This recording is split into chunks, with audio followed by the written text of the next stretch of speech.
All right. It is 1:15, so we'll get started.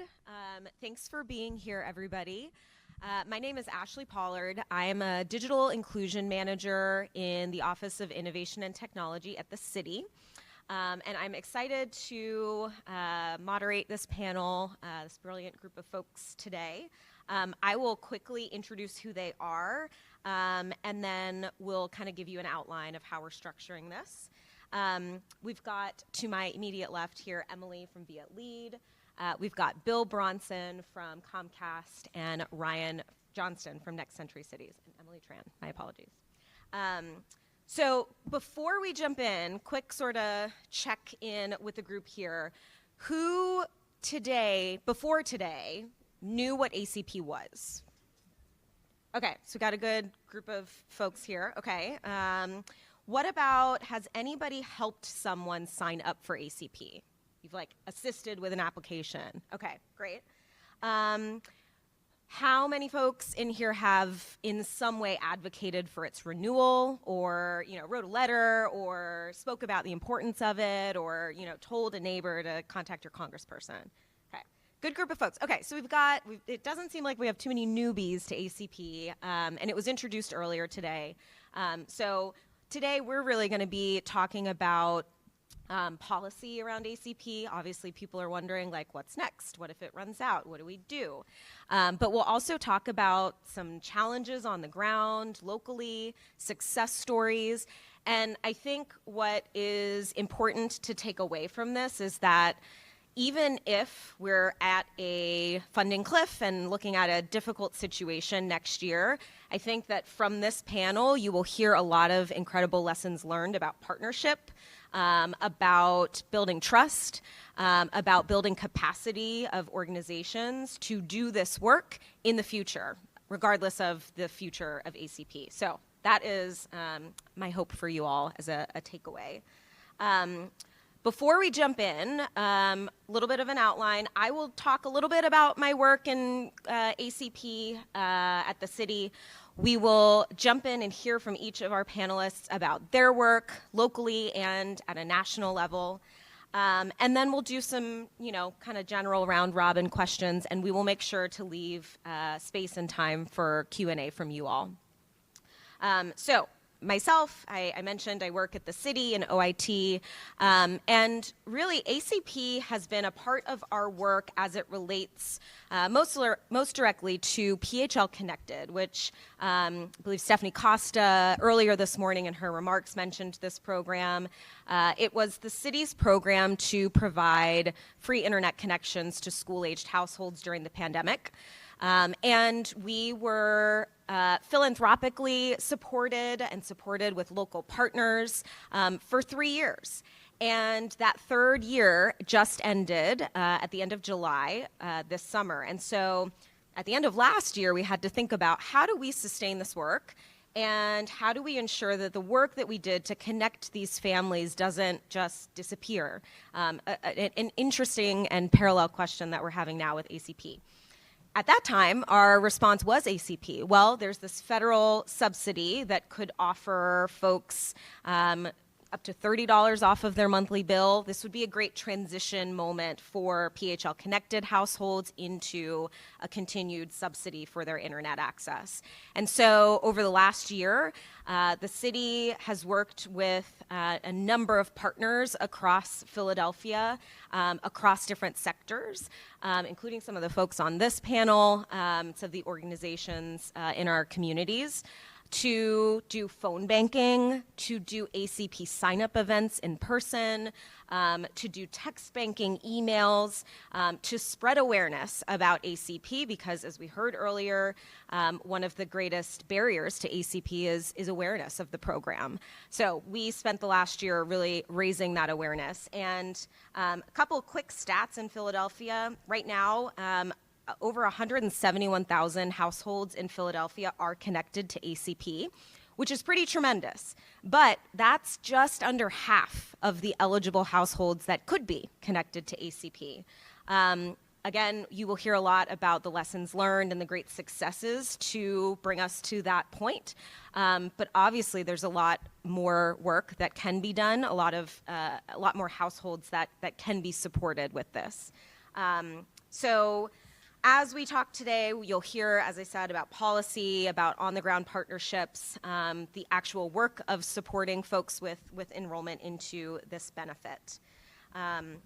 So I'm going to get us started, and we're going to just do quick introductions from everyone, and I'd love for each of you to tell us about your organization and your organization's work with ACP, and I think each of you has a different sort of perspective, Vietlead being a community-based org, Comcast being a partner org and a capacity builder of other orgs, and Next Century Cities really focusing on the national landscape and policy.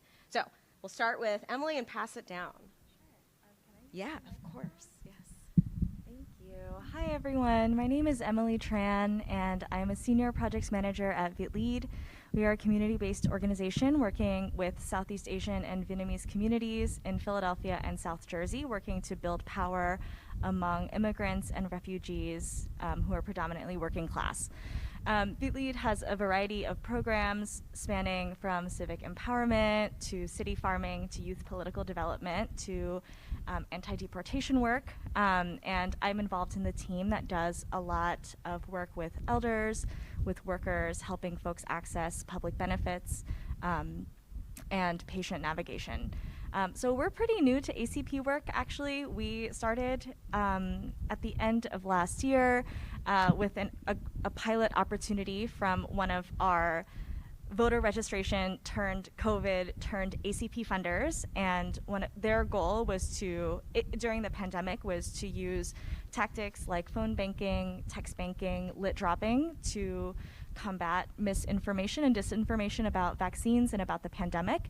And in this past year, they have pivoted to working with digital equity. And so in our work, we did a lot of phone banking, and we did a lot of personal conversations. And in our 12-week pilot program, which we partnered with 2 other organizations in Philadelphia. We partnered with Gapura, which works with the Indonesian community, and KITS, which works with the Cambodian community, to enroll about 85 community members in ACP over a 12-week period. So it's a pretty intense time. We devoted a lot of staff capacity to that and made sure that at the very beginning we were having conversations with people to really understand what the barriers were, so that as the 12 weeks went on, we could really understand how to do that more efficiently, how to break down those barriers for our community, which ended up being really language barriers and digital access barriers, like to the application itself. And I'll pass it on.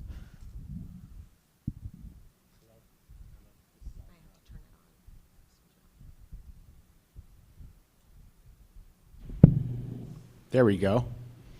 I'm Bill Bronson. I'm from Comcast. Does anybody in here not know what Comcast is as an organization? Everyone's familiar with Comcast, the 2 big buildings on the skyline? Perfect. So I'm in charge of digital equity work for Comcast for New Jersey, Southeast Pennsylvania, and Northern Delaware. As Stephanie Costa said this morning, Comcast has been very involved with digital equity work for over a decade. We launched Internet Essentials in 2011, and then since then have connected over 10 million Americans to the internet. So we've been doing this for a while. Like a lot of you and for us, the pandemic changed everything. And during the pandemic, we did a couple of things. Marta Aquila this morning talked about the example of somebody sitting outside of McDonald's trying to connect to their Wi-Fi to do their homework, right? So one of the things we did during the pandemic was to create lift zones, which are free Wi-Fi hotspots at community organizations, boys and girls clubs, parks and rec buildings throughout the city and throughout the region, so that people would have a warm, safe, monitored environment to go do schoolwork. So that was really good. We also opened up our Wi-Fi hotspots around the city for people to connect to those. And we also engaged in the emergency broadband benefit, which was the precursor to the Affordable Connectivity Program. Since then, we've been doing a lot with the Affordable Connectivity Program, trying to make people aware and then get people connected. with ACP or with PHL Connected, we worked with the city and the school district and United Way and a number of other partners. And we've tried to spread the word about ACP through media campaigns, digital marketing, text messages, emails, outbound telemarketing in our Xfinity stores. So we've done a lot of things to make people aware of the Affordable Connectivity Program. But ultimately, how we really make traction with this program is by doing in-person sign-up events. And those are the way that I've seen has been really effective, sitting down with folks, getting them through the process, and then getting the ACP code connected to either their Comcast account or another ISP provider. One of the things that, we talked a lot this morning about getting people connected to ACP, but that's only half the battle, right? You then have to take that code and connect it to an internet service provider. And so that can be an opportunity where sometimes, the process gets a little tripped up. And so I think one of the unique things we do at Comcast is we can partner with digital navigator organizations and other organizations in the city to bring some of our resources to try to make it as much of a one-stop shop for people as possible so they can come in one sitting, register for the Affordable Connectivity Program, get it connected to their Comcast account, and then leave and have it all taken care of. Because the more steps somebody has to go through in order to connect to ACP and then connect it to their internet, the less likely they are to complete the process.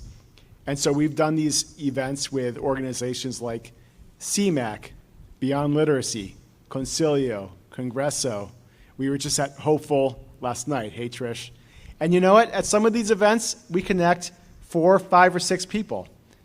And that's okay, because ultimately you just have to show up and you have to keep doing it. And that's ultimately how we're going to be successful.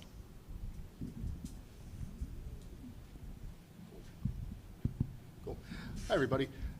My name is Ryan Johnston. I am the Senior Policy Counsel for Federal Programs with Next Century Cities. We are a national nonprofit that works with about 220 municipal governments across 40 states, really on wherever they are in their broadband journeys. So whether they're just starting and trying to figure out where the resources exist for them to be able to start doing either digital equity planning, infrastructure planning, or whether or not they are kind of all the way at the end and they've got the fiber in the ground and now they're trying to figure out how to put the equity pieces or put the device pieces into practice. So before I say anything, I want to say kind of by the numbers how successful the ACP has been across the nation. Right now we have about 20.9 million people connected. Out of about 52 million, we're sitting at about a 40% enrollment rate, which is really good. If you look at the only comparable program, which is Lifeline, in the 40 years that Lifeline's been around, they've been able to connect 19% of their eligible population. We've gotten to 40 with the ACP in 2.5 years, which is mind-blowing. But when we look at the success, we also kind of have to look at some of the failings. There are 17.7 million unconnected people that are eligible for the ACP that we just can't serve because the connections don't exist to their homes. When we look at Pennsylvania, Pennsylvania's actually doing pretty well. They have about, what was it? About 662,000 people out of the just over 1.4 million that are eligible. So, and then Philly, if you look at the ZIP3 data for the 191 ZIP3, it's about 40%, right? So one of the biggest things that, and as we kind of talked about before, that we're dealing with in DC at the moment is what comes next. We're really looking hard at, well, we have about $5.7 billion left that might last us until April-ish if the current enrollment rates don't go up. So what does the next iteration of the ACP look like? What does funding look like? As Gigi Sohn said this morning, we have a lot of folks that are pushing for the ACP in Congress, but we don't have that person who stands up every day and stumps for it. And that would be, I'm going to kind of skip to the conclusions. That is my call to you. We need someone in the Senate. We need someone in the House who is willing to do that. Senator Fetterman has been a fantastic advocate for it, but there is certainly more that can be done. Common Sense Media has put together a great hotline to do just that, so I will kind of leave that where it is. But some of the other things that we're thinking about are just how interconnected the ACP is to everything else that's kind of going on at the moment. ACP is connected to BEAD deployment. It's connected to the Capital Projects Fund deployment. It's connected to digital discrimination docket. It's connected to the broadband nutrition labels. And the list literally goes on for as many policy things that are happening in DC. So how do we can't unlink ACP from all of the other things that are going on. So how do we ensure that the ACP is able to continue as we are moving through all of these other things? Unfortunately, in Washington, there is kind of this little bit of a what's the new shiny object of the week, but the ACP has been one of those things that has really endured across the last 2.5 years. Folks have been kind of very concerned about what's going to happen. And unfortunately, that is just one of the things that it can't come from Washington. It has to come from all of you folks that are doing this work on the ground, informing senators, representatives, their staff, the FCC, the Universal Service Administrative Corporation, all of those folks, because at the end of the day, they don't truly have the best understanding of how the ACP is actually impacting the communities that you all serve. Thanks all. So yes, it's no surprise that ACP is uncertain, and we've talked a lot about that. As I mentioned earlier, there are still really important lessons learned, and what is certain is all of the funding that's coming down the pike for digital equity and BEAD, broadband access and deployment. And so we can certainly take these lessons that we've learned. We're going to dig in, and I want to hear a little bit more from our panelists about what did work well with ACP. Like, where were your successes, or what's an important sort of part of your work that made it successful in terms of advancing ACP? I'll start with Emily. Emily, can you tell us, I think earlier you said something about like when you give the reins to community-based orgs, we'll get the work done. Can you talk about what that looked like? Can you talk about what you meant by that, and what you did to really advance ACP for your community? Yeah, so we came into this ACP work with about 7 or 8 years of public benefits application experience, and so from that, we had a lot of trust already built in the community, different layers of trust from our different programs that engage different parts of families and different parts of our communities. We have programs engaging youth, we have programs engaging elders, we have programs engaging workers. And something that we had learned through the pandemic, right, is that community-based organizations and communities take care of each other when governments don't. So, speaking to when you give the reins to a community-based organization, like everybody who works with a particular community knows best how to serve that community. Community members know what they need and what their issues are. It just takes, I think, a little bit of a bridge. For us, how we started was we started having conversations with people that we really trusted. Folks who were our influential messengers during the pandemic, folks that we trusted, community leaders who had helped us spread positive messages about the vaccine or correct information about the pandemic. And we kind of talked to those folks about challenges and barriers that they had seen. We worked with them to kind of establish like what it would look like to do an application for a community member and kind of iron out those details.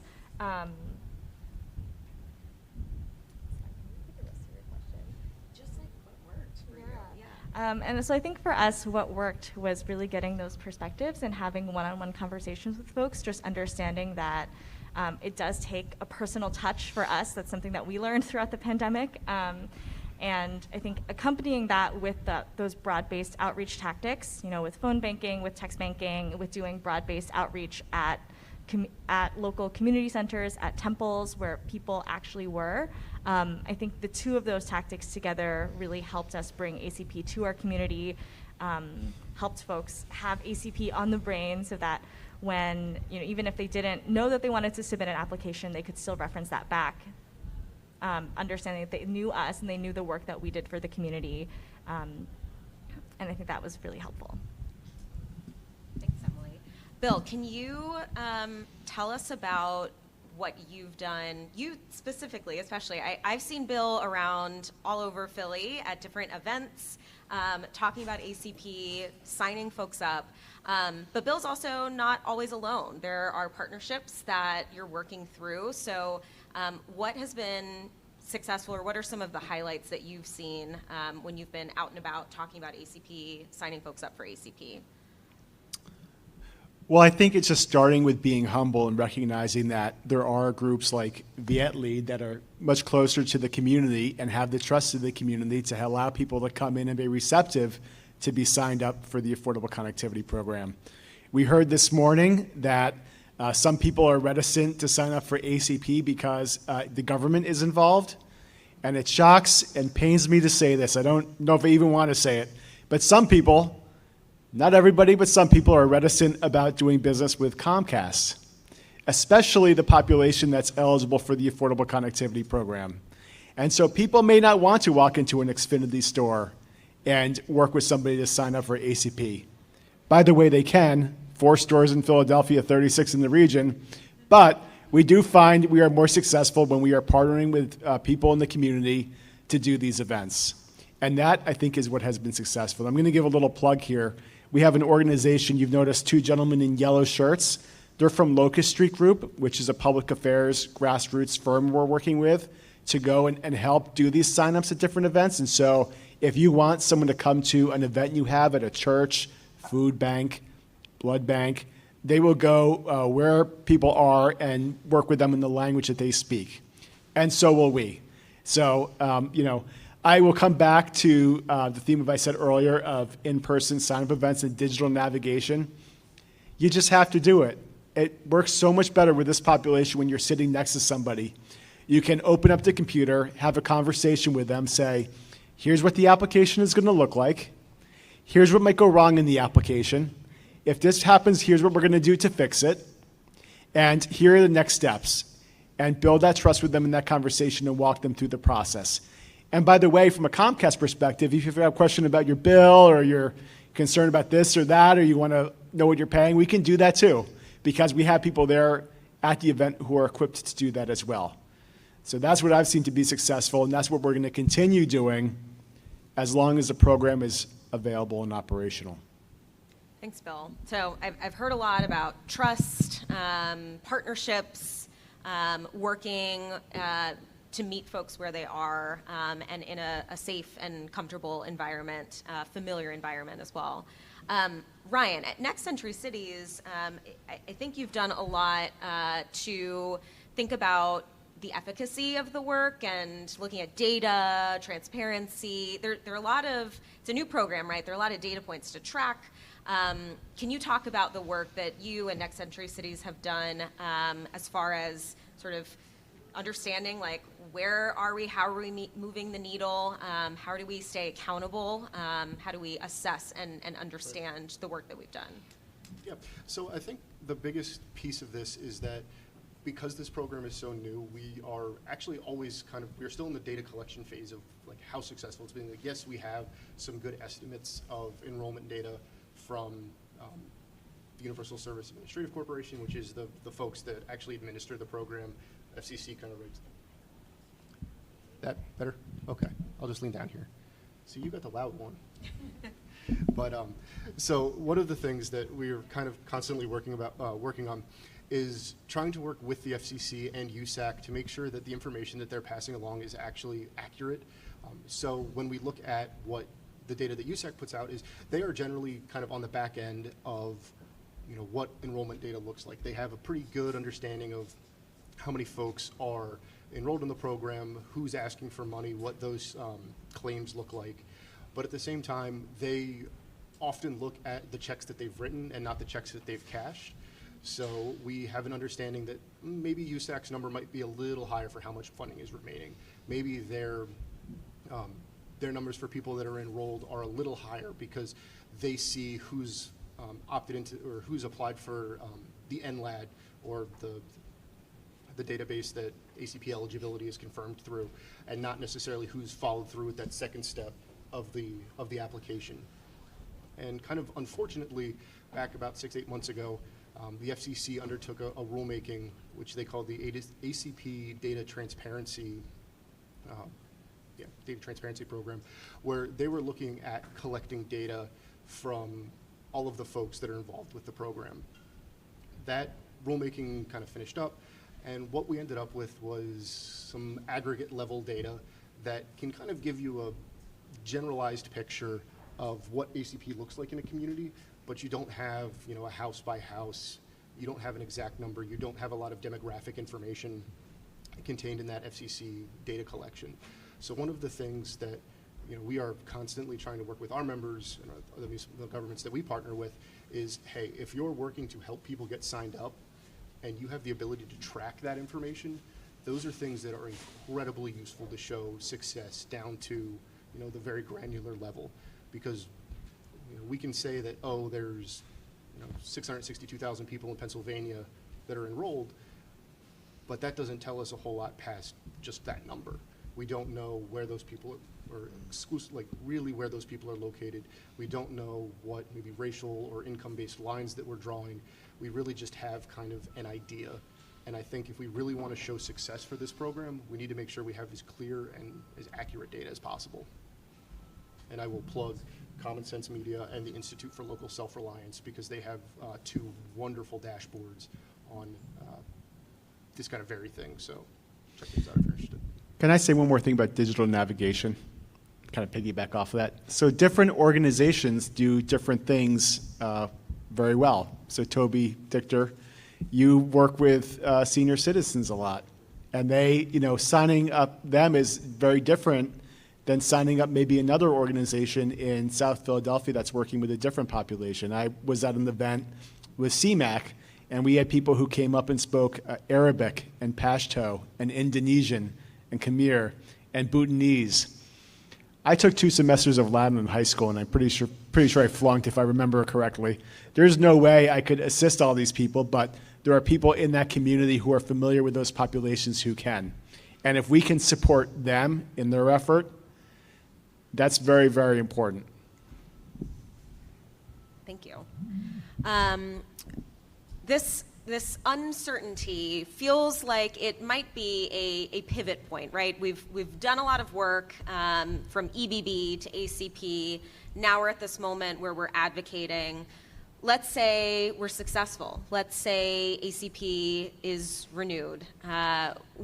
From each of you, we'll do sort of round robin here. What do you want to see in, and maybe what would your organization sort of really push for an even more successful round, or even more successful work for enrolling folks in ACP? What is that thing that you would sort of focus on, or your organization would really push for? Feel free to just jump in, anyone. I can jump on that first. I think really for us, it would be really kind of pushing forward the ACP Outreach Grant Program. That has been a fantastic vehicle for organizations that normally would not have gotten involved to get involved with the process and to get folks signed up. We have seen so many organizations, much like TLC, doing some great work on the ground. And really it does come down to people actually knowing about the program.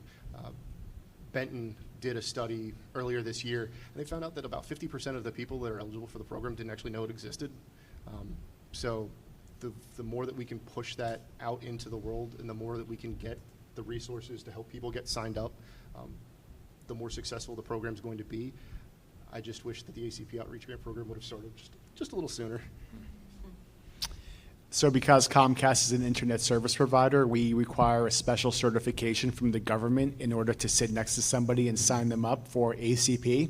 It's called a RAD ID. RAD stands for Representative Accountability Database. We are continuing to scale up the number of employees at Comcast who have RAD IDs and are trained to go out and do this work, because we just need to get more people, involved with these organizations.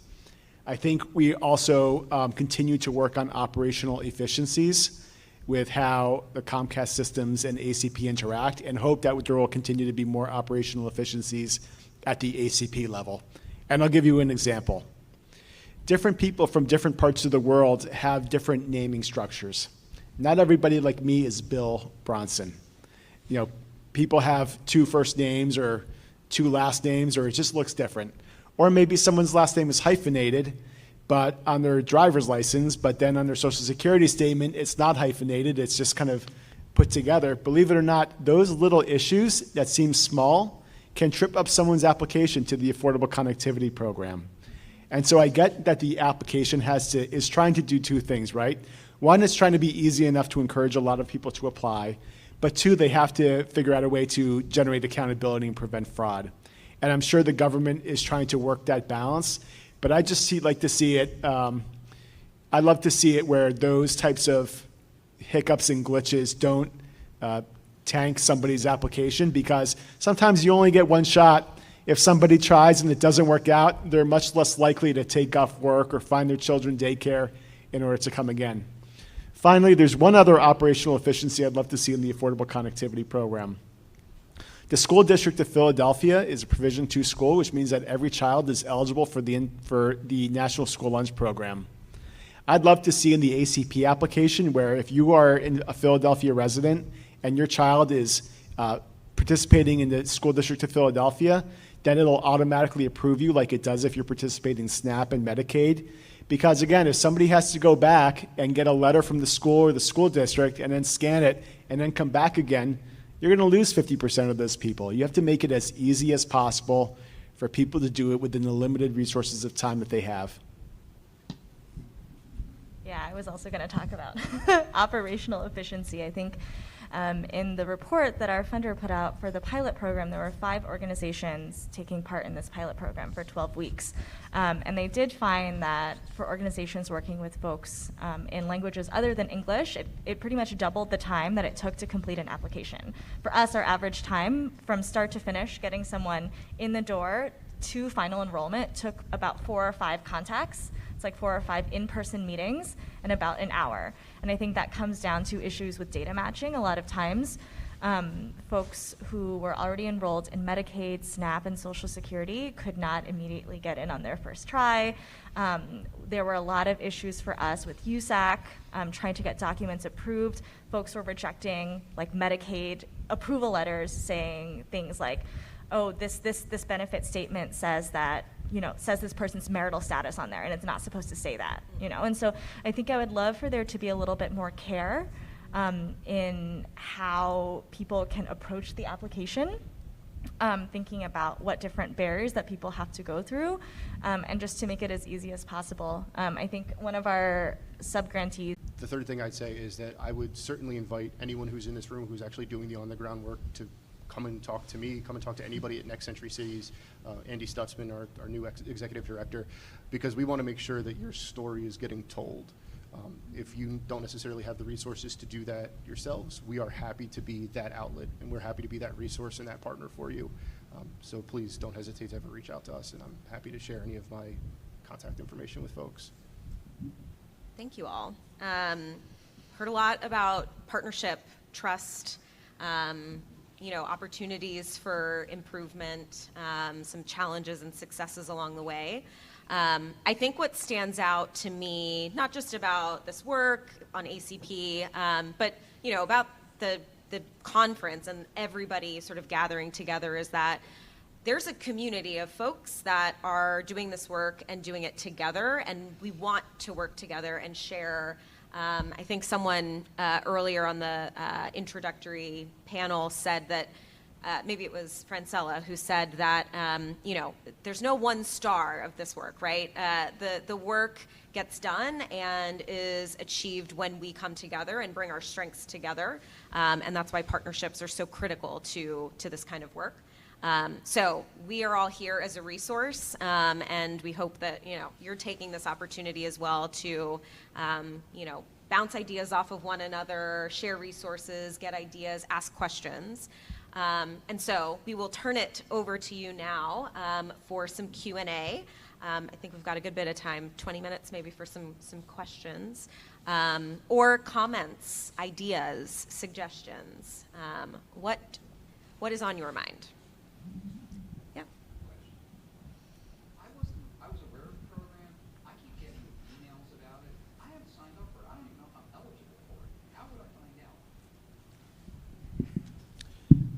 You can go to getinternet.gov, or you can go to xfinity.com/ACP.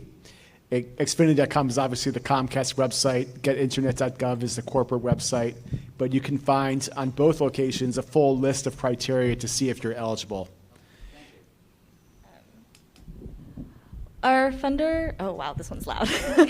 Our funder, Civic Nation, had partnered with Education Superhighway to create an accessible tool, an online tool that asks you some questions and leads you through a question flow to figure out if you're eligible. I'm not sure about the exact web address for it, but I can send it out later.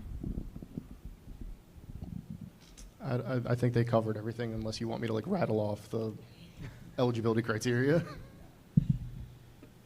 I could do it faster, I bet. Probably. I'm sorry. The site says getinternet. The site is getinternet.gov. Yeah, that's the And I know- government website, Okay. or xfinity.com/ACP. Okay. Thank you.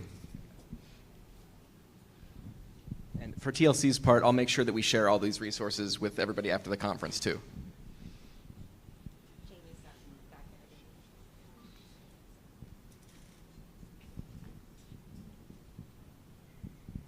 Thank you. Thanks, everyone, for an awesome panel. So I'm just thinking, I know it's hard to get people signed up. It's not easy to fill out all the paperwork. But the actual return upon the investment of your time and energy as a poor person to fill this out, it just, to me, doesn't seem like a lot. $30 off a month, and then the one-time $100 coupon seems like, after all that work, that you should get your college loans forgiven or something like that. So is there any talk about sweetening the deal, giving a deeper discount, making it 90% off, having a free device, or a device that you only need to contribute a small amount to, or a way to volunteer your time to earn, do the sweat equity thing, kind of like Habitat for Humanity, and earn your device. But it just, to me, feels like, from the perspective of someone who doesn't have a lot of time and doesn't have a lot of money, that going through all this might not even be worth, it might not feel like it's worth it.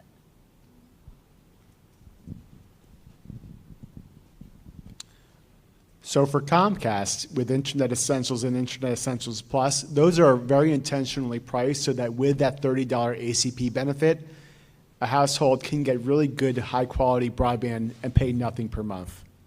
And so I hear you about $30, but when groceries, for orange juice and hamburger are $90, from my perspective, every dollar matters.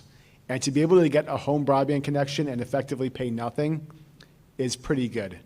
We also partner and support organizations throughout the city and the country that do digital equity and digital literacy training work. And so, we support programs that teach people how to use that connection to search for employment, to search for medical, for care, so all kinds of things. So I get what you're saying, but I would say this is one component of a larger effort that we're all engaged in to get people to use the digital economy as a way to get economic development.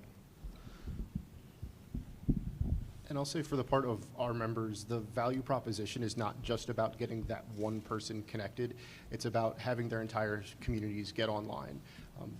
From our municipal folks, they really do understand that a rising tide lifts all boats, and just connecting 1, 2, 3, 4 people at a time in a household ensures that those people can then kind of, I don't want to use the word trickle down, but can kind of take what they're learning and kind of put that onto their children, their spouses, their partners.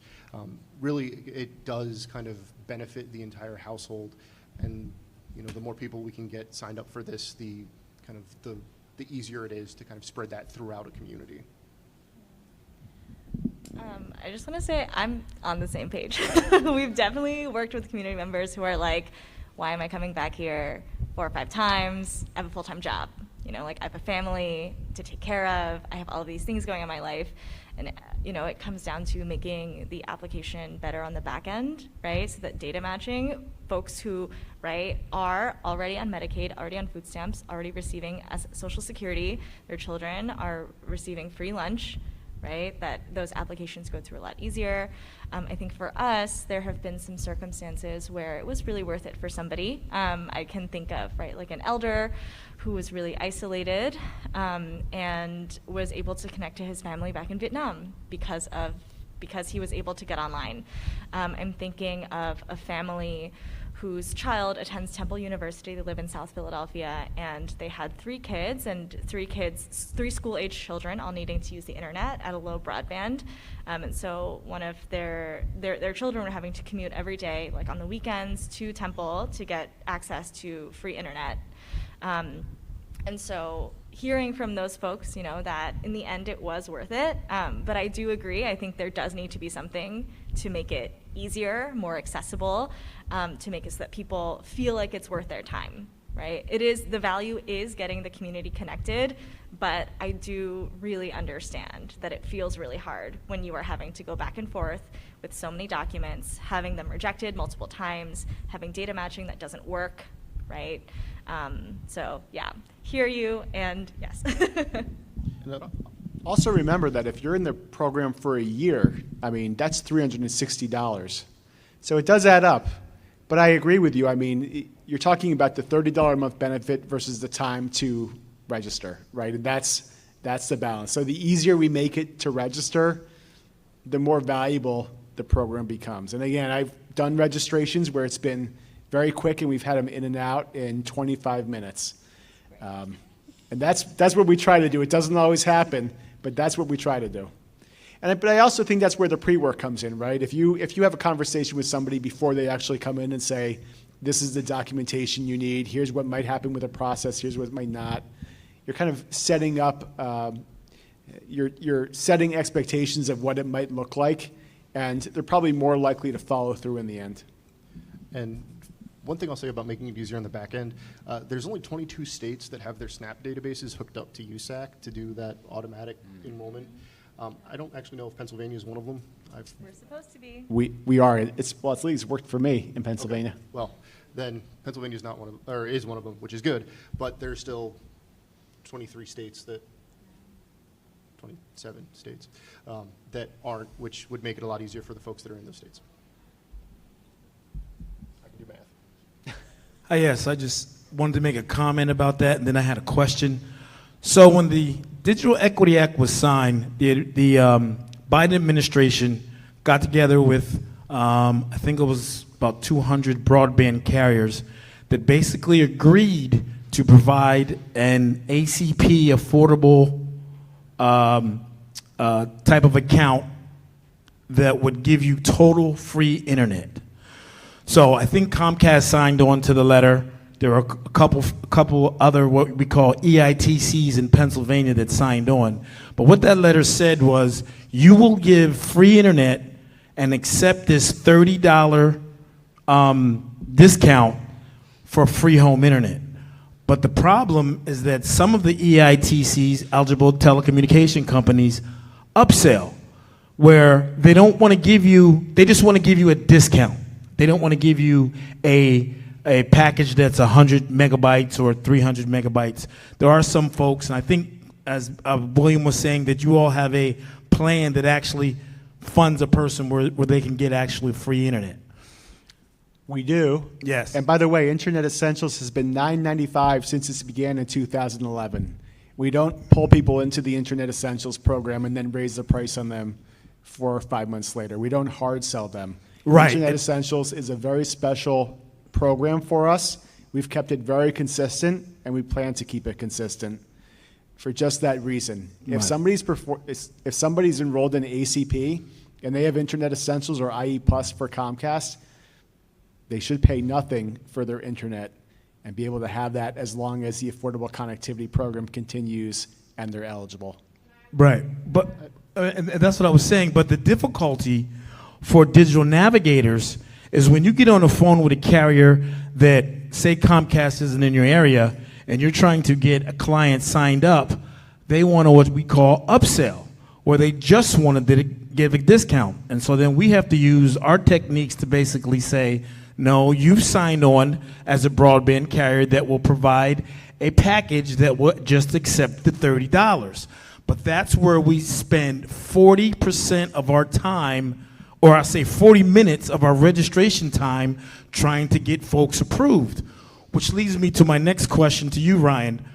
One of the issues about data that people don't realize, in 2022, Pennsylvania had 22% of the people who were eligible to apply. But most of the dashboards that you see that have been created, they only take the actual number of the folks who have been approved through USAC. They don't count the data of the people who actually got caught in the loop, couldn't get approved. And so that's one of the issues that we're having now. We don't really have actual hard data of who actually got approved and then got accepted from a carrier. And so I think that's where we have to do a better job or find some type of way to actually figure out how many actually people are actually getting registered and have been approved. Yes, so two things. First, upselling is disallowed under the ACP. If you're running into that as a problem, contact the FCC. They should deal with it, and they have done a pretty good job dealing with unsavory providers that have been trying to do some nasty things with the program. And on that data front, you are absolutely correct. We are losing a big chunk of folks where they either sign up for NLAD and then don't follow through with that second step with the provider, or they'll go to a provider first. The provider will then send them back to go do NLAD, and then they just drop it. So there are a lot of cracks through which folks are falling, and it is difficult for third parties to be able to kind of pull that to find out where those things are and be able to do that data. That is where we would very much love for the providers to partner with the FCC through like their yearly data collection to just kind of show like, hey, how many people came to you, asked you to sign up, and then you had to go and send them to NLAD first to then get their code or whatever it is to get them to then be able to finish the process with you. Hi, I was just going to add that, like Bill said, Internet Essentials has been around since 2011, but when ACP came on board, we actually expanded the eligibility for Internet Essentials to include ACP, so that if you are eligible and apply to ACP, that becomes your eligibility to get into Internet Essentials. So just wanted to mention that we've sort of adjusted our gated product to make sure that we're being inclusive to people that participate in the program. We also have a $29.95 Internet Essentials Plus product too. We have a few online questions too, which I can read, but if anybody else in the room has a question they want to ask now. One of our questions is, for those ISPs like Comcast, what conversations are you having now about the future investment in the community, especially if ACP goes away in 2 more years? So we started the Internet Essentials program before the Affordable Connectivity program came into being, and we plan to continue the Internet Essentials program if and when ACP ultimately goes away. We will continue our work with digital equity, working with nonprofit partners both in Philadelphia and across the country, because our core philanthropic focus is on digital equity, making sure as many people as possible have the tools to take advantage of the internet and use computers to change lives. The other question is an interesting one. We take so much for granted. Internet and devices all need power. Are there any grants being created or anything else happening to help out with the power that can join those 2 utilities one day? I love talking about this. Network resilience is one of my favorite things to discuss, and unfortunately we are kind of at the point where we would be building in resilience would be into our BEAD deployment plans. Those are things that we certainly are not required, but we should certainly be looking at. We certainly don't want another repeat of what happened in Texas in 2020, 2019, when the grid overloaded. People started switching to backup generators and then realized all of their gas had gelatinized, which is a really cool word. So that is certainly something that we can't take for granted any longer, especially as natural disasters start to get a lot more serious in the future.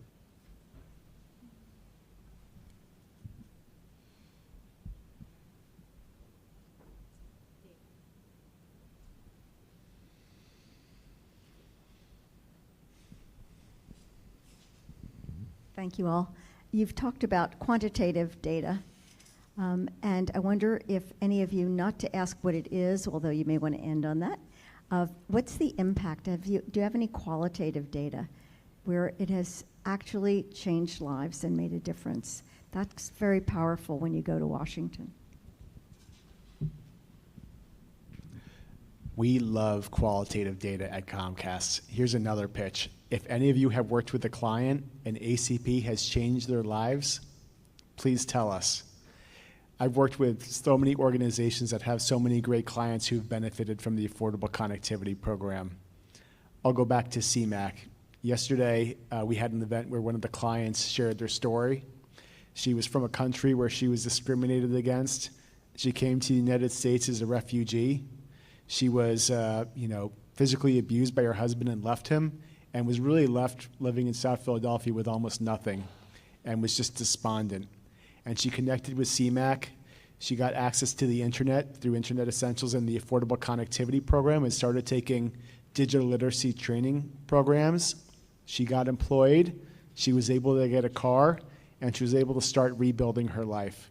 And those are the stories that really make this program worthwhile and to keep going with, because we are changing lives. It's easy to be cynical sometimes, but this is what this program is all about.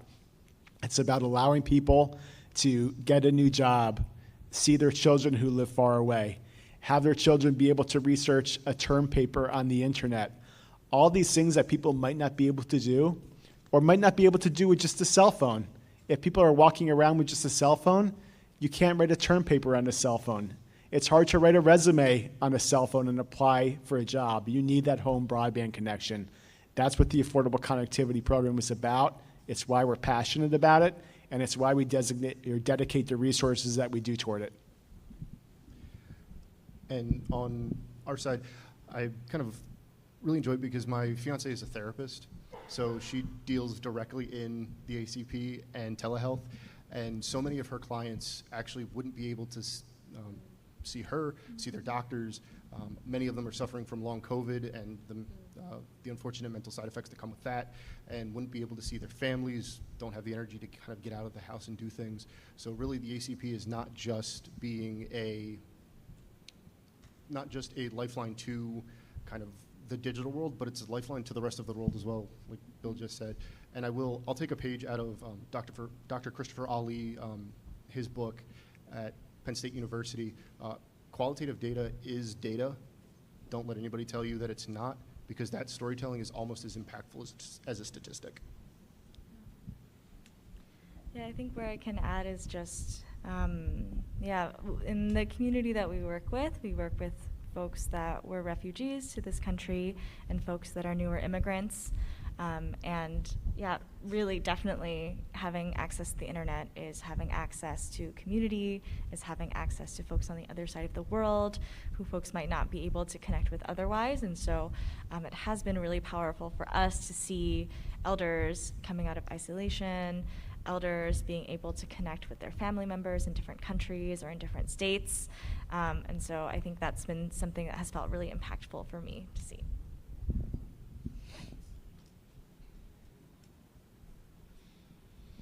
Hi.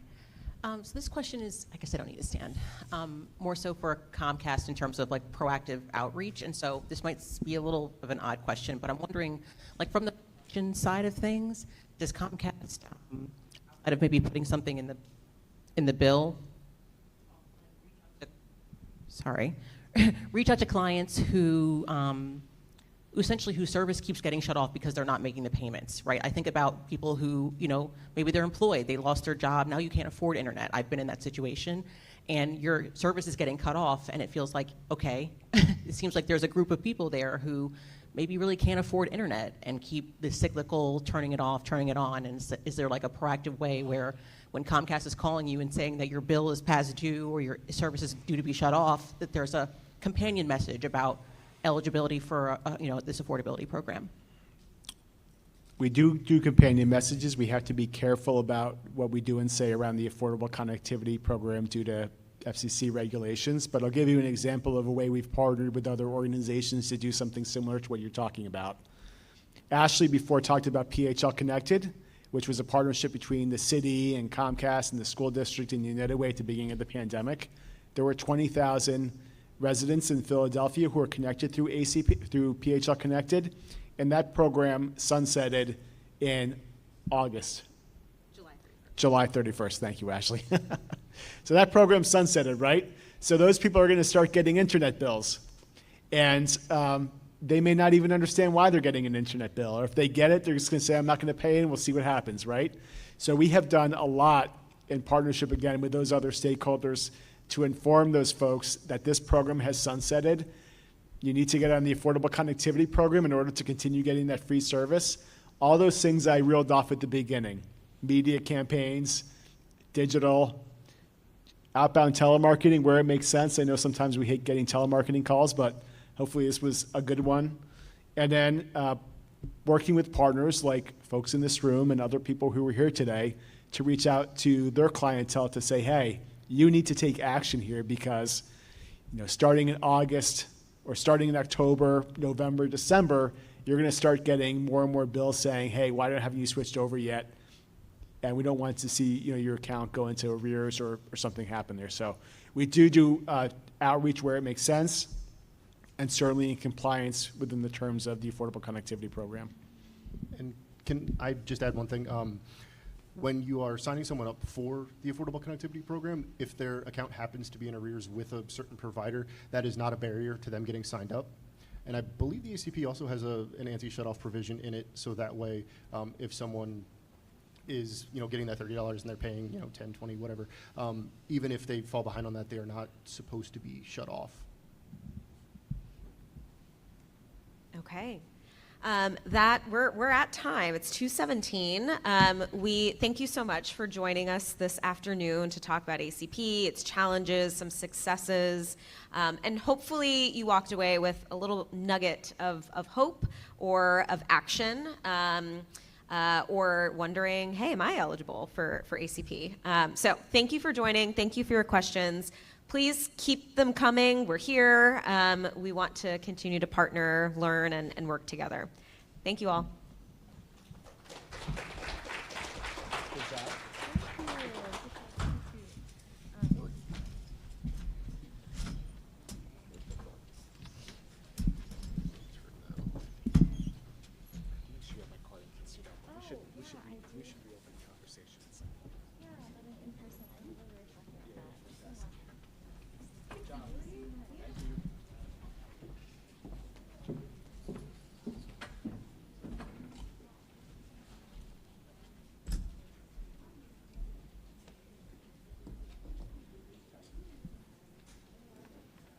All right, we have a short break.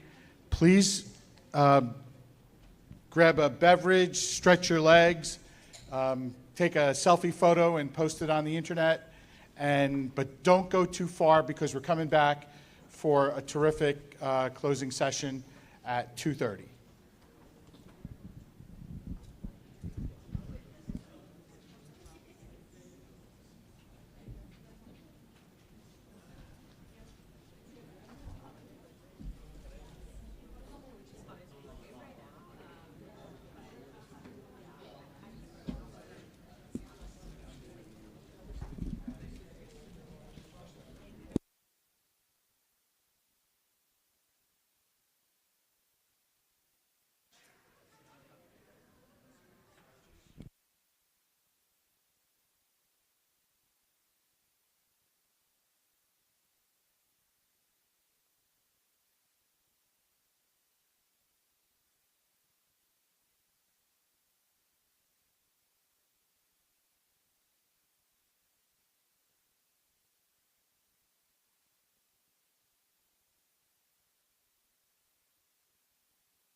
Buddy.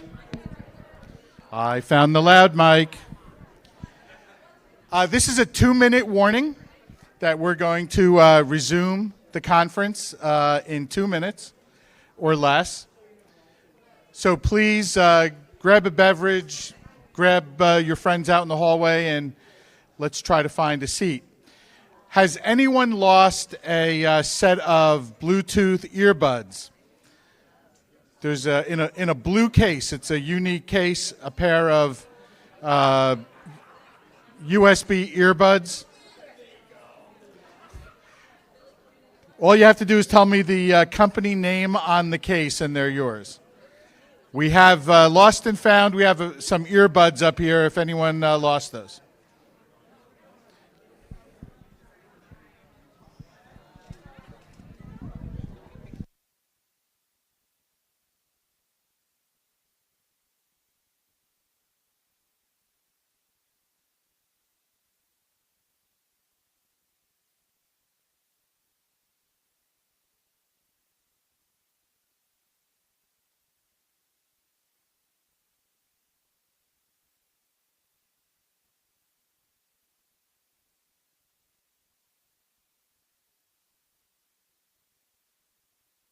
Earbuds have been claimed, so if anybody's thinking about what to get me for Christmas, I still need them.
All right, remember that 2-minute warning?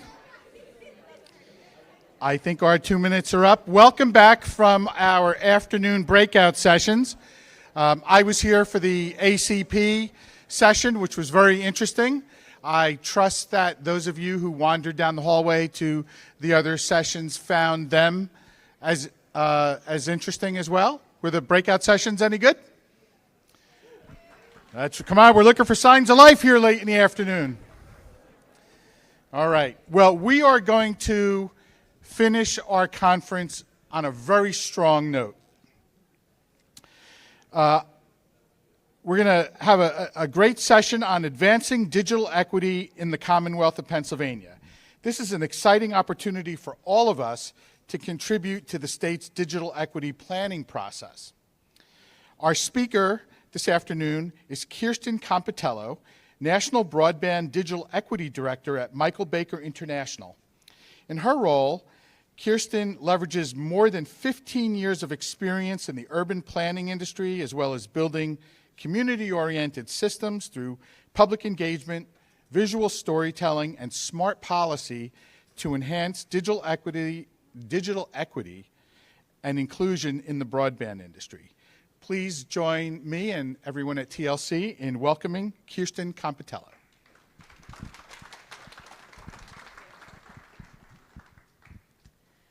All right, well, thank you. It's great to be here in Philadelphia, and I did not come alone. We're here today talking about the Pennsylvania Broadband Development Authority's digital equity plan efforts. And so we have here several representatives from the PBDA: Julia Brinjack, Stephanie Perry, applause, Kaylee Snyder over there by the windows. And we also have our NTIA Federal Program Officer, Nicole Ugarte, who is also over by the windows. So thank you all for staying through the end of the day for this session.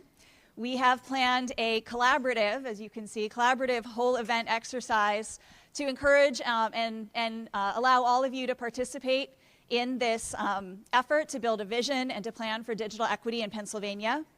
We are going to go through a few slides here, but then we also have planned for a discussion session with small group discussions. So you all have paper on the table, and we'll talk about that shortly. But just to kind of set the stage first, I know that this is very common information for many of those in the room, but still good to set the stage, make sure that we all are on the same page about these big programs and these big different funding sources that are coming, and some of which are already underway. So we've been talking a lot today about the Digital Equity Act, but also about the BEAD program. Pennsylvania was awarded $5 million in planning funds to prepare the 5-year action plan. They are currently in the process of doing an initial proposal. The BEAD program is going to entail multiple different steps, but we've also heard a lot about the $1.16 billion that's been awarded to Pennsylvania, and that is for the BEAD program. So our status update on that is the 5-year action plan was submitted back in August. I know many people in this room were part of that, have reviewed that, hopefully have read it and shared your thoughts and opinions. It had a 2-week public comment period. But that was really more focused on the infrastructure. And there's a lot more that could go into that, but the quick recap, right, is that that was a little bit more infrastructure focused. That 5-year action plan had information about broadband assets, barriers and obstacles to achieving full universal access and use across the state, goals and strategies to increase that, and get to universal access, partners to work with, and a lot of stakeholder engagement. And the authority has taken a collaborative approach of doing that 5-year action plan and the digital equity plan side by side in a collaborative process.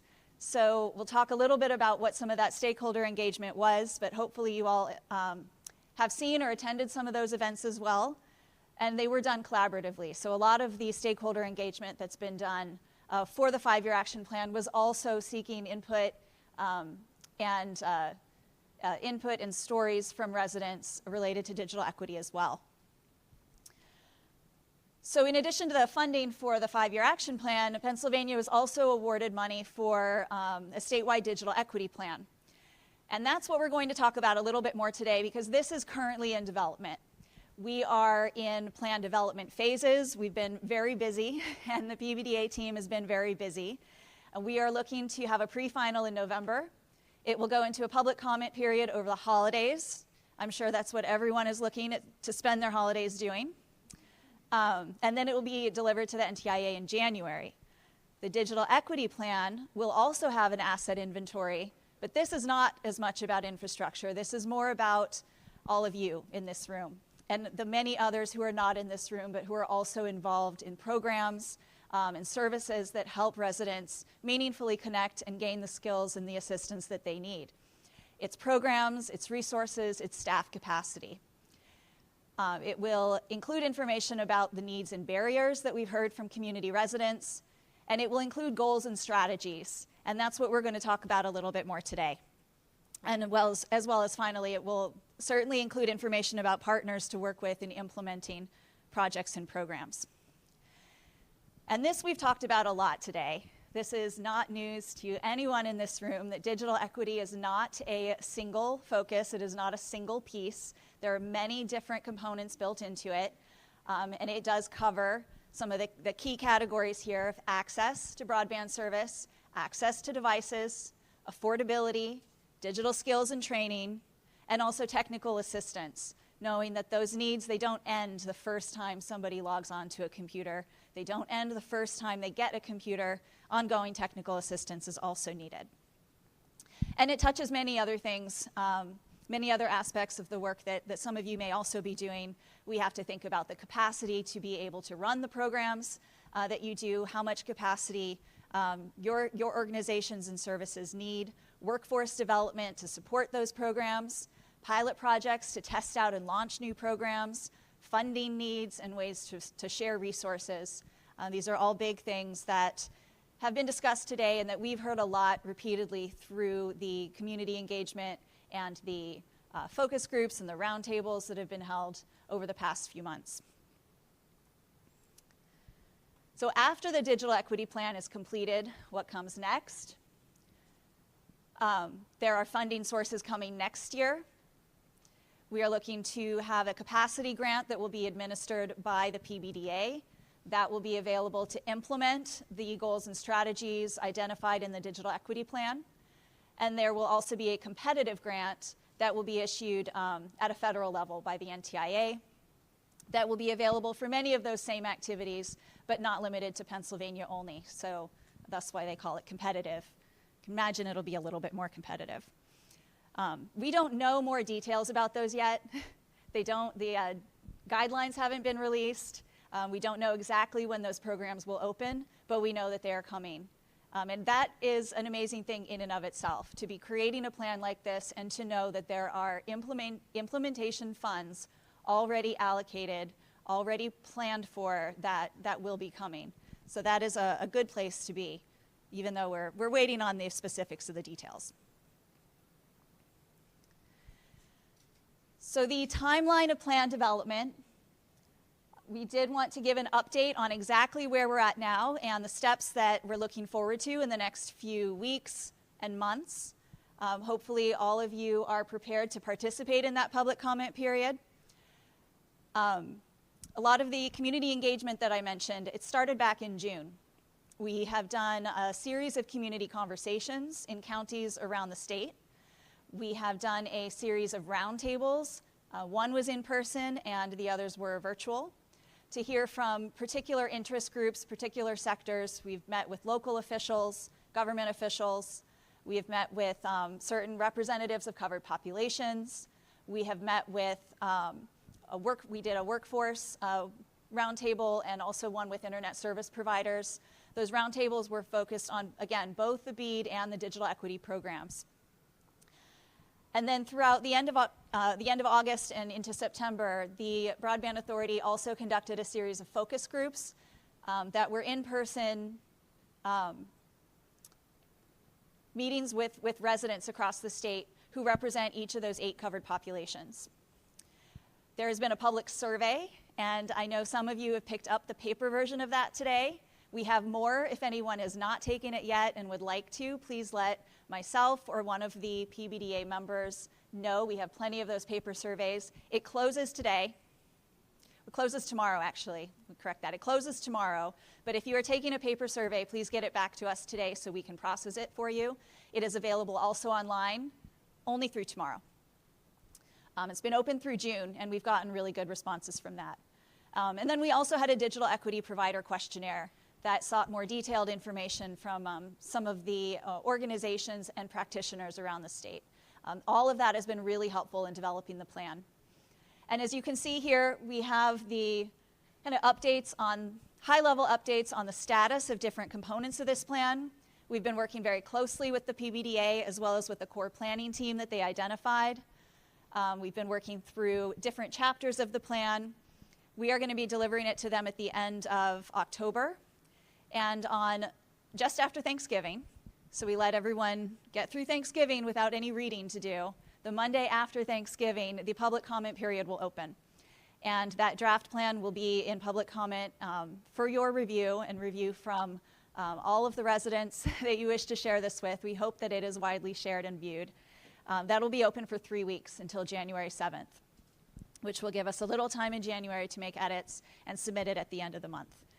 There will also be translated versions of the executive summary, so it hopefully will be easy for many residents to be able to read and comment in the language they're more familiar with.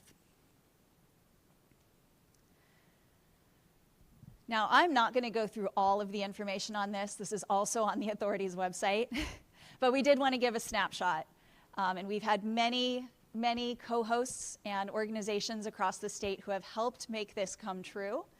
As you can see from the amount of text on this slide, there have been a lot of community events in essentially a 4-month period.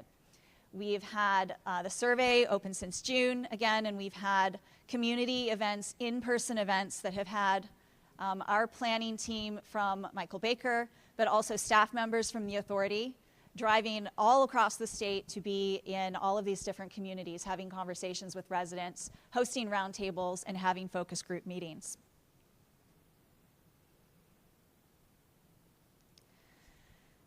And actually, our first community conversation was held right here in Pennsylvania. So I've put a few photos of that in, as well as a photo from one of the other events that's happened. We've gotten really great feedback from those, and the comments have ranged widely.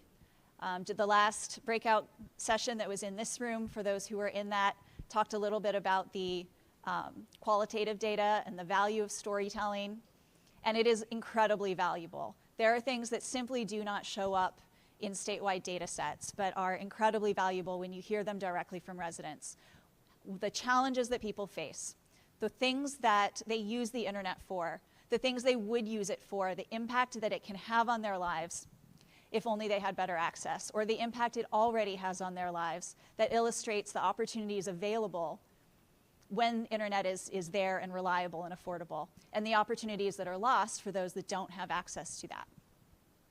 And one of the questions we asked, I put some highlights on here, at every single one of those community conversations was an icebreaker question about the speed of your internet. If you had to rate the speed of your internet, what animal would you compare it to? And it was really fascinating how many different responses we got, and also some very unusual responses that were received repeatedly. So perhaps somebody just liked to go to all of those events. I'm not sure if that was the same person traveling around or a lot of people had the same idea. But there were some very entertaining ones, and we put a few common ones up here. A lot of people said snail. We did get some sloths, so cute and furry, but very slow. We had some people say dead animal, or variations of that. So some people are not thrilled with the performance of their internet. We had one unicorn, so that was creative. And it was great to see how many people were able to participate and come to these events. We had food available at every event, and we did also offer some other accommodations. We tried to make them family friendly, always in community accessible spaces. We offered transit passes in some of the transit accessible locations. So there was a lot of effort from the authority to try to make those as accessible as possible, acknowledging that this many events in the space of a single summer was quite a big effort. So we wanted to share a little bit of what we heard, and there's no way that we could fit all of this into a few slides, and we want to leave time for you all to have the small group discussions. So I put just some highlights here. But there are 8 different covered populations that are identified by the NTIA as populations of particular interest, of particular need, that we needed to look at and focus on in the digital equity plan. So we gave a couple of the needs and stories of challenges that we'd heard for each of these covered populations. We spoke with seniors, aging individuals 60 and over. And this has come up also in a number of the sessions today. A lot of seniors are skeptical of using the internet. It's new to them. If they've grown up without it, it's hard to learn something completely new. It can be overwhelming. They can feel unsure of wanting to ask for assistance. And they can also just simply be disinterested in it. They've grown up without it. They don't see the need. So sometimes we have to get past that barrier too of trying to help communicate how this can help their lives, how this can improve their quality of life, and why this is something that they might want, especially as they age and may have more physical restrictions or limitations in what they can do and how they can get out. Rural residents, I think everyone knows the issues there, and we have a lot of rural communities here in Pennsylvania. For people who live far away from other facilities, they may have to travel long distances for groceries, for health appointments. Having the ability to do that from home is a huge benefit. Having the ability to work from home makes it easier to get jobs when jobs are limited in a rural area. And just in general, the lack of broadband in rural areas, because access is a huge issue. You can't sign up for internet if the infrastructure is not there. The lack of broadband infrastructure in rural areas perpetuates a last to know standard of living. For individuals with disabilities, there were a series of focus groups and a roundtable held to understand the particular needs and challenges and identify ways that we could help address those. Those challenges can include troubleshooting problems independently, communicating through text. There are fantastic resources in the state, including TechOwl, that do help provide resources and programs, assistive technology to help people be able to overcome those barriers, but there's not a lot of awareness of the programs that do exist. And for incarcerated individuals, also a lot of very substantial barriers. This was actually fascinating to me. I didn't realize some of the barriers that were in place, including the security restrictions in correctional facilities that limit what people can use. But also some of those restrictions exist whether they should or should not. Some of those restrictions continue to exist upon reentry. That not everyone who is released has the same access to a device when they're released, and there can still be limitations on what kind of device they're allowed to use, which can be really difficult when you're trying to find stable housing, find a job, and get yourself back into a life beyond the bars. Individuals with a language barrier, we have a lot of resources and programs that do exist, but providing those in English is hard enough, and reaching everyone in English is hard enough. We have many residents for whom English is not their first language, and the number of programs and resources that are available in other languages are a bit limited, especially when you get into less frequently spoken languages. And that's certainly a capacity issue from organizations as well, trying to provide resources in the range of languages that are needed. Trying to get over a language barrier and learn computer skills is just doubly difficult. Low-income individuals, obviously, it's hard to pay for internet. When they're juggling all the different expenses and limited income, it's really easy to have broadband be the thing that drops off the list. And many of those individuals are smartphone dependent. Racial and ethnic minorities are some of the least likely to own a desktop or a laptop computer. These are some of the individuals who are most likely to live in areas with high digital divide index scores. And that's a big topic I don't have time to dig into and still allow you discussion, but there's more information about the digital divide index in Pennsylvania and how that impacts Pennsylvanians in the 5-year action plan and also in the upcoming digital equity plan. And trust is a big issue in those communities. And for veterans receive a lot of services that are more likely online. It can be difficult for them to use the services available if they don't have access. It can be difficult to understand how to use the devices when they're provided to them. Getting training can be difficult. And these are people who have put their lives on the line for the country. These are people who are used to feeling like they are leaders, they are heroes, and the idea of struggling with using something that they see so many others around them using is really overwhelming. It can be difficult for them to take. It can be difficult for them to seek help. And many veterans get taken advantage of by scams. This is a snapshot. It would be a disservice to say that this is a summary of the primary needs of any of these populations. So it's just a snapshot, but we heard an enormous amount about the barriers and challenges of each of these covered populations and are trying to ensure that we do that justice in the Digital Equity Plan. So with that update about what we've done so far and what we've heard so far, we wanted to get into what we would like all of you to be able to discuss today. And that's our digital equity goals. So as you were coming in, as you were sitting down, you may have been looking at the screen, you may not. You may notice the signs that are sitting on each of the tables. We have identified 5 major goals that the Broadband Authority is focusing on for advancing digital equity in the Commonwealth. And these 5 goals are, number 1, getting people online. Number 2, the right tools. Number 3, growing skills. Number 4, staying safe and secure. And number 5, strengthening the foundation. So we'll say a few words about these, and then as I say those, I want you all to start thinking about the breakout group discussions. What you have on your tables are pens and paper, and every table has a sign with one of these 5 goals. So hopefully you like the table that you're sitting at and the goal that's listed on it. But if you don't, once we get through a little bit of discussion of these 5, feel free to change tables. And this is also not a graded discussion, so if you decide to veer off topic and talk about a different goal, you will not be penalized. But we are hoping that we'll spend a bit of time throughout the rest of this session having discussions amongst your group about the strategies that you think of with each of these 5 goals, and particularly with the goal at the table that you're sitting at.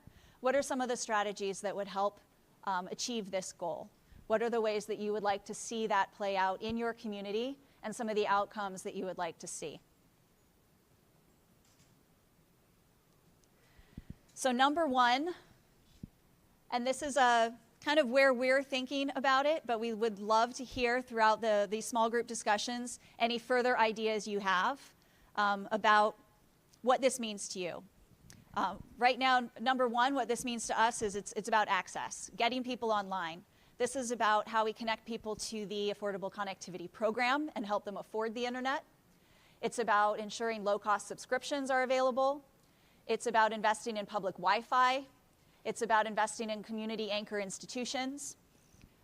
Strategies like that, methods like that help people get online in the first place. Number 2, the right tools. Some of you are at the right tools tables. This is about devices. This is about appropriate devices, people having the right device that suits their need. Are they trying to write a term paper on a smartphone? That is not the right device. It is about technical assistance to use that device and maintain it. It's about digital accessibility. Do they have a device that's accessible? And are services and programs online accessible? And it's also about assistive technology and reasonable accommodations. Goal number 3, growing skills. This one is about knowledge.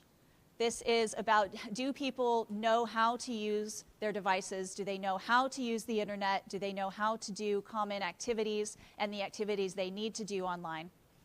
This includes things like certification programs. It includes digital skills training. It includes digital navigators. It includes potentially a state curriculum standard. And then going on to number 4, staying safe and secure. This one is about safety. This is about, do people know how to use the internet safely and securely? Do they know how to protect their privacy? Do they know how to keep their passwords updated? Digital hygiene, scam and fraud awareness, and also mental health and well-being. And then number 5, this is about partners, strengthening the foundation. All of you are part of the foundation. This one is about capacity building, it's about sustainable partnerships, and it's about technical assistance. So that's enough talk for me. What we'd like to do is have you all turn to your small tables, whether you stay where you are or whether you would like to get up and move and shift tables. We would like you to take some time to talk amongst yourselves. You have pens and paper. Myself and Julia and Stephanie and Kaylee and Nicole will be circulating throughout the room. We're happy to chat. We're happy to answer questions. But we'd love you to spend some time talking about these goals, talking about the goals the goal that's listed on your table, and take some notes as you talk. What does this goal mean to you, and what are the strategies that you think of that would help us reach this in Pennsylvania? So I'm going to turn it over to all of you. It's your discussion time.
All right, it is wonderful to see so much discussion.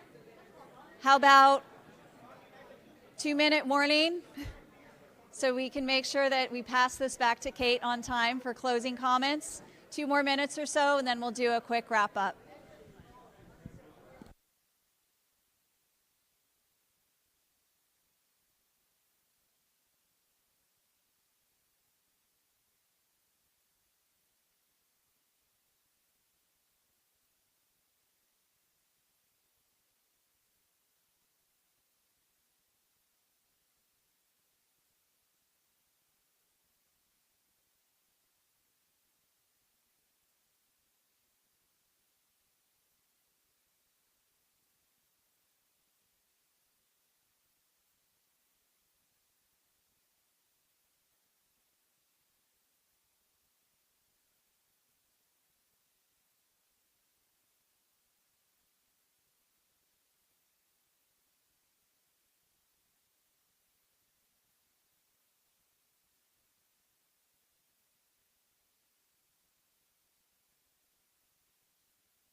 All right, well, thank you so much for everyone who is sharing all your thoughts and ideas and all the note takers, because I see every table has been taking pretty extensive notes. So thank you so much for capturing all of those. We know everyone has stayed this long, and there is a cocktail hour afterwards, so we'll try to wrap up on time for that.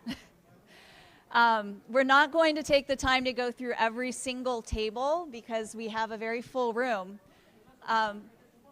But we did want to take a few minutes to do a bit of a recap, so perhaps we can hear from each group of tables that addressed each goal, and just hear a couple of the comments or ideas that you all came up with. So we're going to start over on this side of the room, and I think these tables over here have the right tools. We have I think 4 tables or so for each of the goals. So we've had really robust conversations, and would love to hear if anyone from the right tools tables would like to share a few of their thoughts or you want to come up and speak? I can bring it. You know what? I'll bring it around. You can hold it and I can talk. All right. We're gonna be a couple comments, right? Huh? Oh, just a couple. Highlights. Okay, great. Okay, so we definitely said goals or tools to have. 1 is affordable hardware and software. 2, affordable and fast, good, stable internet. I think these are a lot of givens that our group already, everyone here knows. 3, accessible language resources, including meeting the instructions to use stuff, right? Instructions, photographs, videos. Some people can't read or write English or in their own languages. 4, digital lit courses in multiple languages. Infrastructure equity for digital access. 6, hiring of diverse staff to support communities of various rainbows, right? 7, what is this? Financial support subsidy for marginalized communities, as we all know. And lastly, 8, online and in-person resource hubs. And we ended it with follow us on Instagram. And that's it, yeah. All right, well, I love the closing comment there.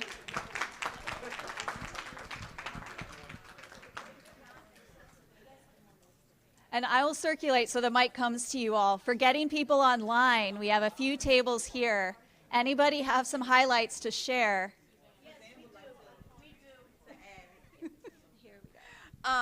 Yes, we need to make sure that all devices follow equitable design and universal design so that everyone can use them.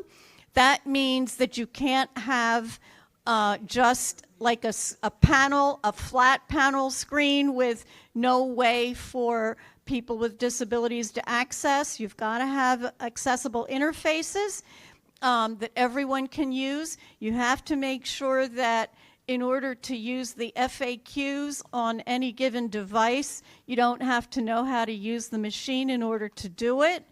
You need to make sure that that everyone can use it also who can't use their hands. These are a lot of populations that need, and because when people like us don't have access to internet, it's not a luxury, it's a necessity. If you can't even read or write what other people are reading and writing, and you don't have any way to do it, you can't just go and buy a newspaper. You have to be able to have access to the internet. No ifs, ands, or buts. In the 21st century, there is no excuse for anyone not to have access to the internet. That's it. Thank you.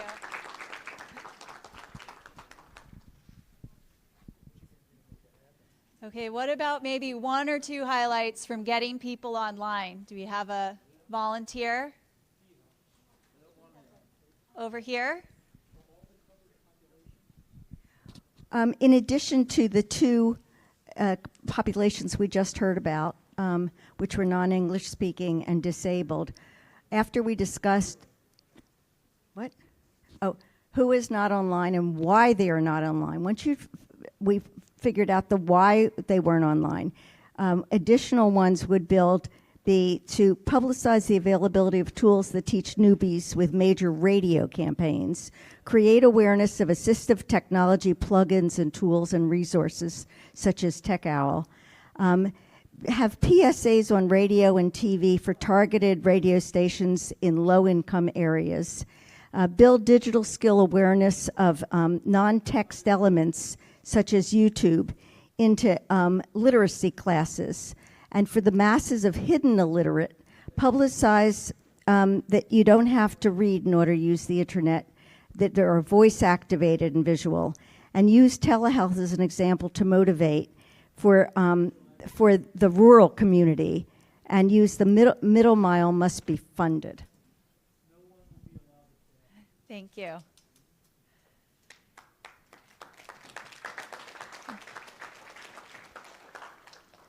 We'll be keeping all these notes. I know there's a lot more than we have time to recap verbally, but what about a highlight or two from growing skills? When we have a volunteer in the back?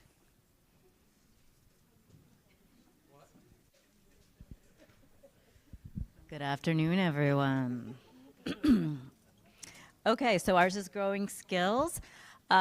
So state curriculum standards was one of the bullet points. There already are very good state curriculum standards for information literacy and media literacy, and they are part of the school library curriculum, which exists for many people in the state of Pennsylvania who live in well-funded suburbs whose public schools have librarians. But in the city like Philadelphia, our students don't learn that until they go to community college or other college.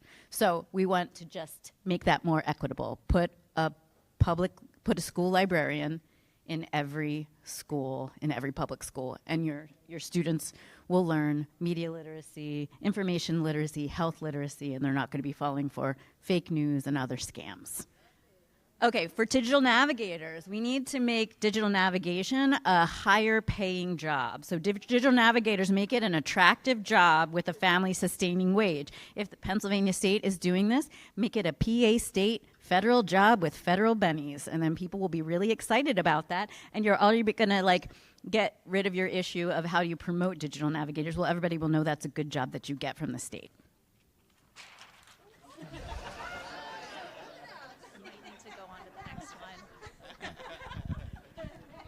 Sorry, I do want to make sure we have time for goal number 5, and we're not taking away from our closing comments.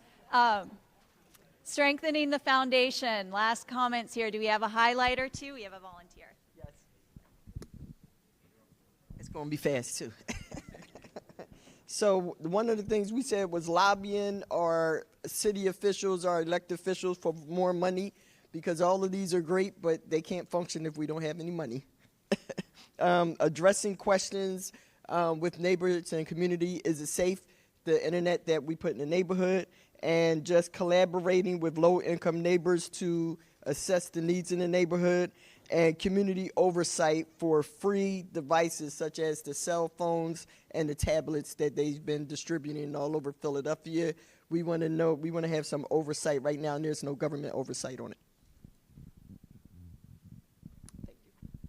Great. Thank you so much. Thank you, everybody.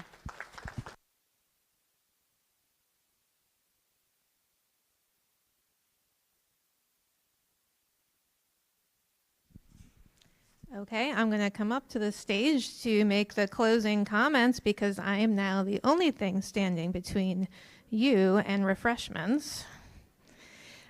So thank you, Kirsten, for leading that session, and thank you to all of you for sharing your thoughts.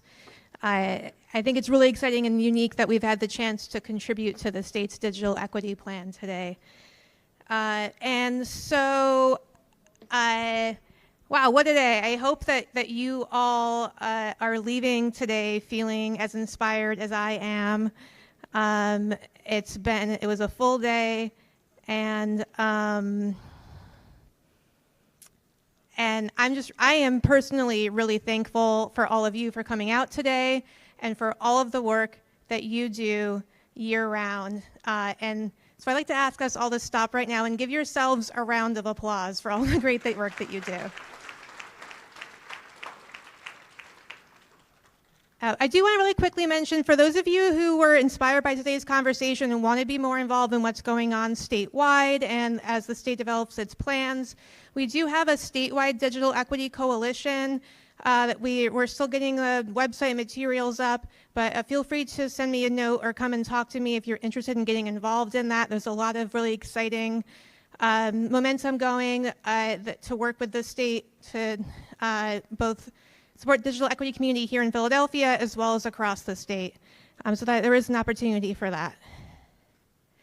And I'm just going to say thank you again to our sponsors for making today possible: Comcast, NBC Universal, Dell Technologies, the Pennsylvania Broadband Development Authority, Next Century Cities, PICO, and Temple University Information Technology Services. Thank you.